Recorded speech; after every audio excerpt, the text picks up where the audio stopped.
be taking you through a new topic, which is debtors. And we know that a debtor is anyone or any business that owes the business money or goods. So we know that on a daily basis, if you are running a business, not everyone who's going to come and buy your product is going to buy them cash.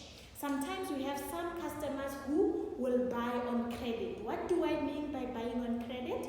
On credit, I mean that you are buying today and paying at a later stage. Hence, we started the topic with the introduction of the National Credit Act, whereby the National Credit Act aims to protect both the business and the customer. Okay, so let us look at a situation whereby we are in a business, we are running a business, and we are having people or businesses that are buying from us on scalloped, right? On debt. Okay, so it is important for you to first know what a debtor is. A debtor, we are saying it is that person or the business that comes to your business and buys your goods or services on credit. They are saying they will pay at a later stage. Okay, so you will either be given with the sales, which is also known as the selling price, how much the goods are being sold at. And then you may also be given the cost of sales, which is the cost that is linked to the product that you bought. As a business, when you are selling, you would have bought something from somewhere, right? So this cost of sales simply means the cost that you as a business, you incurred in order to have the product. An example is when I'm running a tech shop and I buy sweets from Mama Sweets. The cost of sales is how much is costing me to buy packets of sweets from Mama Sweets. And then when I come back to the business, I will not sell the product at the price of the cost of sales. I will then sell them at a selling price, at a new selling price. And this selling price, it has what we call a profit margin, which is also known as a markup. How much percentage you want to make as a return. The main aim of a business is to make profit. Okay, so we have a new term which is called a markup, which is often referred to MU in our formulas. So every business that operates has a markup that it sets. Some businesses want to achieve only 20% of their cost of sales. So they want to make a profit of 20% from whatever that costed them to buy the goods. Okay, so let us look at a situation whereby you are given sales. I like to call them two magic boxes. If you are given sales, this is how you are going to calculate cost of sales. This is the formula. You will say sales divided by 1 multiplied by 100 over or divided by 100 plus the markup. Remember, each business will have its own markup. So it will be the markup that is in relation to that business. Then we also have the second box in a situation whereby they've given you what? The cost of sales. This is how you will then calculate the sales figure. You take cost of sales divided by 1 multiplied by 100 plus the markup. Do you see that the markup in terms of sales, if you are given sales, the markup is underneath, but if you are given cost of sales, the markup is on top. So you must know the difference between the two boxes. If you are given sales, this is the box that you're supposed to use. If you are given cost of sales, this is the formula that you're supposed to use to calculate sales. Let us go to activity 1.2 on page 72. The following information appeared in the financial records of E&E Equipment for September 2014.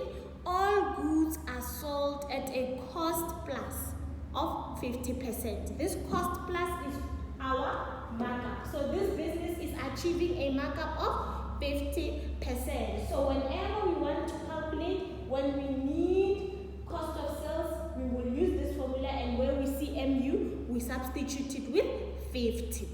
Okay, the first transaction for September 2014 occurred on the 8th, and the invoice number, remember it's an invoice because goods are bought on credit. When goods are bought on credit, we issue out an invoice and we remain behind with a copy for ourselves. And then the name of the client, this is the debtor, it's Eastern Pretorius, who bought goods for 750 from us, and Eastern bought these goods on credit. Let us then go to the format of a debtor's journal. The format of a debtor's journal, first, like I always say, when you are dealing with a journal, which is a book of first entry, right, you must label it. It is very much important to label your journal because it comprises of valid information. Remember, a journal is completed monthly. So it is important on your heading, on your title, to state the month in which this journal is for. So that in later stage, if you want to refer, you will know that you were in this particular journal recording for September. So the debtor's journal of, what is the name of the business? The name of the business is P&E. For when? For September 2014. So in this case we have September 2014. This is the first step. You get your mark in most cases for labeling your debtor's journal. And if possible, sometimes you can have a lot of debtor's journal, you can have a lot of people coming. So it is important to also stipulate that this is the first debtor's journal. Just there at the end of the debtor's journal, you simply write DJ1, because sometimes you can fill this debtor's journal and open another debtor's journal. So the second debtor's journal is, if it's still for September, it will be DJ2, and so on and so on. Okay, let us record the first transaction. As required, record the information above in the debtor's journal of E&E equipment for September 2014 and total the journal for the month. Okay, the document number. What is the document number there? We are given invoice 714. Under document number, we write the number of the source document which was issued, and they issued invoice number 714. Just a quick reminder, if we are in the cash receipts journal, the business is receiving money, right? And there are different source documents to show a business receiving money. An example is a receipt. So in a cash receipt journal, we will be having receipt number, whatever the receipt number that would be. But in this case, we are dealing with debtors, people who are buying on credit. We don't give them receipt. What do we give them? An invoice. That is why under the document number, we write the number of the invoice that was issued. On which day did this transaction take place? When was this credit transaction between Eastern Pretorius and E&E equipment? Eastern Pretorius came on the 8th of September and bought goods on credit. Do you see? We are just looking at the table there. We are all on page 72. On the 8th of September, there is no need for you to write September again because it is already labeled on your heading. Hence, I said it is important to label your journal. On the 8th, and the details, under details, we write who is this person, who is this business that is buying from us on credit. In this case, we are having a debtor by the name of Eastern Pretorius. Okay, because of space purposes, I will just write Eastern Pretorius. And then the folio, this is Eastern Pretorius. He is the first debtor for the month. Okay, so we are going to write in our folio, for reference purposes, we are going to label Eastern as debtor number 1. So we write D1 under folio. Okay, so what happens if Eastern comes back again on the 25th, somewhere there, and buys again on credit? What are we going to do if we are on debtor 7 here? Are we going to label Eastern Pretorius as debtor 8 now? No. Eastern Pretorius will always be debtor 1 for the period of September, as long as we are still in the journal for September. Are we together? Okay. Sales. How much are the goods that Pretorius bought from us costing? We are given a selling price of 750. We are given a selling price of 750. If you are given sales, how do you calculate cost of sales? So we just simply use the information that is provided. 750, it is our sales. So we quickly take it there. What is important is that we calculate cost of sales.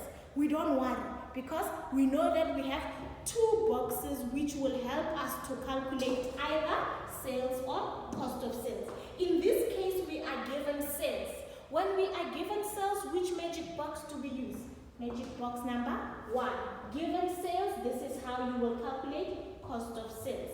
Okay, let us quickly do our workings. Our cost of sales, it is going to be sales divided by 1 times 100 over 100 plus markup. So the sales is how much? 750 divided by 1 times 100 over 100 plus. How much is the markup that E&E equipment is achieving? A markup of 50%. So plus 50. Okay? Let us quickly punch that into our calculators and see how much we have. 750 divided by 1 multiplied by 100 divided by 100 plus 50. We have a cost of sales of 500. So we can then write 500 under our cost of sales. What does this mean? This means that E&E bought whatever that they are selling to Eastern Pretoria for 500, but then how much are they selling to Eastern Pretoria? They are selling at 750 because we want to make a profit. If they were to ask you, how much did they make as a profit in relation to transaction on the 8th of September? You will say 750 minus 500. You realize that E&E equipment has made a profit of 250 from this transaction. The next transaction, we are given document number 715. Let us quickly move through that. 715 on which day? On the 12th. Yes, the details. Peter Prinsloo. We have Peter there. Peter Prinsloo. This is data number 2. Data number 2 for the month. Okay. Selling price 270. We are given a selling price. It means that we are still using this formula. This case it will be this was for the first one. For number 2, calculating cost of sales. If you are given sales, we say 270 divided by 1 multiplied by 100 over 100 plus 50. How much are we having there? It should be 100 and something. Yes, 180. Then we are having 180, and this is the selling price, the cost of sales. So the selling price is 280, and the cost, how much did it cost for the business to buy this? 180, but they are selling it for 270 because profit. We want to make profit. Okay, document number 716. I hope you are following. This is one of the easiest journals. 716. On which day? On the 15th. The details. Who are we receiving money from? Delan Kruger. Delan Kruger. This is data number 3. And what are we given?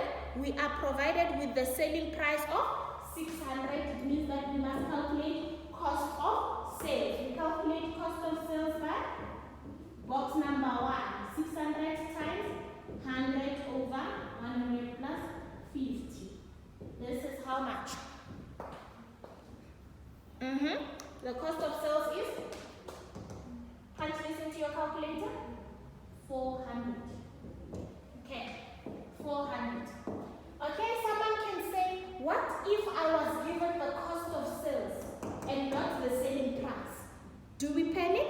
No. We know that if you are given cost of sales, there is another box to use to calculate sales, which is box number 2. If you are given cost of sales and required to calculate sales, this is how you will calculate sales.